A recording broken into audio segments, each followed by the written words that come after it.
अद्भुत काम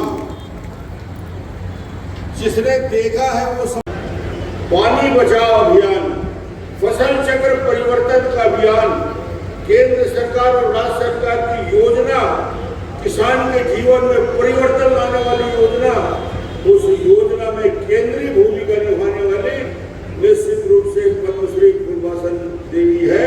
मैं इसको दावे के साथ कह सकता हूँ। कहना नहीं चाहूँगा, लंबा विषय है। मैं तो सिर्फ ये कहना चाहूँगा कि आज राजनांदगांव आए हैं और 500 करोड़ से ज्यादा की योजनाएं, इसका आज भूमि पूजन और लोकार्पण है। ये 500 करोड़ मिला है, ताली बजा के दिखा दो कि 500 करोड़ मिला है। राजनांदगांव को जिले को मिला है।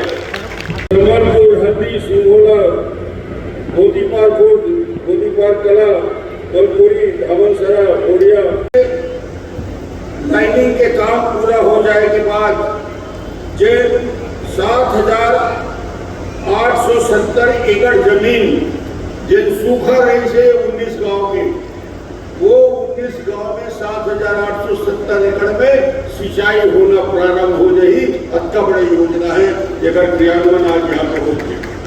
जंगलेश्वर पोखला एनीकट अंतर्राष्ट्रीय हॉकी स्टेडियम राजनांदगांव स्टोटर 6 करोड़, सिंथेटिक कोर्ट 9 करोड़ 50 लाख, मटिया तलाव एनीकट कालवे 13 करोड़, सूखा नाला 40 करोड़, परसी डोला टप्पा मार्ग 11 करोड़, 15 वित्त आयोग के लिए 8 करोड़ 80 लाख, ब्यूटिफिकेशन 15 वित्त आयोग के पाइपलाइन विस्तार 5 करोड़, निकाय क्षेत्र